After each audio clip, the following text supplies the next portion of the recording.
जय शिवराय मित्रांनो, आपलं नुकसानग्रस्त शेतकऱ्याला नोव्हेंबर, डिसेंबर, जानेवारी जे अतिवृष्टीचं नुकसान झालेलं होतं त्या शेतकऱ्यांना आता मंजुरी मिळाली आहे. 3 जिल्ह्यासाठी मंजुरी मिळाली आहे. तर कोणते कोणते जिल्हे आहेत ते पाहूया आपण या व्हिडिओच्या माध्यमातून.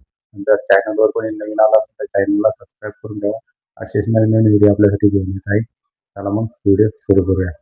17,08,90,000 नाशिक जळगाव जिल्ह्यासाठी नोव्हेंबर डिसेंबरमध्ये झालेल्या पावसाचा नुकसान भरपाईसाठी जास्त निर्णय जारी केला आहे. तरी आपण पाहूया खाली.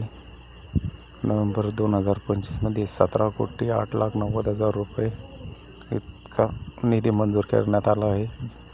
नोव्हेंबर डिसेंबर जानेवारीमध्ये झालेले नुकसान भरपाईसाठी नाशिक जिल्ह्यामध्ये पाहू शकता आपण 6,90,092 आणि 10,659,00,000 इतका नाशिक जळगाव जिल्ह्यासाठी आहे.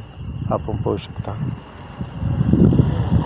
17,08,90,000 एवढे 2 जिल्ह्यासाठी एकूण टोटल रक्कम आहे. मित्रांनो, येत्या 8 दिवसामध्ये किंवा 15 दिवस लागू शकते निधी वितरण व्हायला. तरी नुकसानग्रस्त शेतकऱ्याला त्यांचे विके नंबर केवायसी केलेला आहे. आता ह्या जिल्ह्यासाठी पाहतो मी चंद्रपूर जिल्ह्यासाठी फेब्रुवारी 2026मध्ये अवकाळी पावसाने झालेले नुकसान भरपाई हे आपण पाहू शकता. इतका निधी मंजूर करण्यात आलेला आहे. एकूण टोटल चंद्रपूर जिल्ह्यासाठी 2,505 कोटी रुपये निधी इतका मंजूर करण्यात आलेला आहे.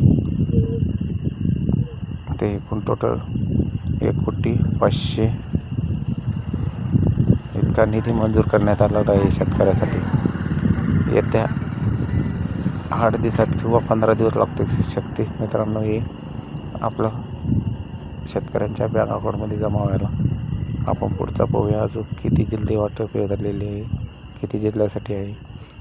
धुळे आणि जळगाव जिल्ह्यासाठी पहा एकूण 22,56,87,000 इतका नुकसान भरपाई मिळाली.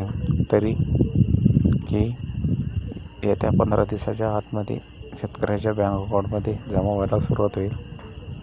पुढचा जिल्हा पाहू आपण.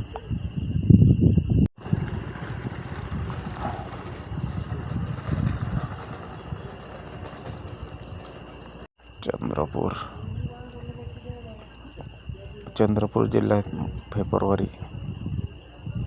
अजून नाशिक जळगाव जिल्हे नोव्हेंबर डिसेंबर फेब्रुवारी झालेले नुकसानग्रस्त शेतकऱ्यासाठी हे शासनानं GR काढलेला आहे. तरी येत्या काही दिवसात आशा करतो की हा व्हिडिओ पसंत आला. चॅनलवर पहिल्यांदा आला असेल तर चॅनलला सबस्क्राईब करून ठेवा. असेच नवीन नवीन व्हिडिओ घेऊन येत आहे.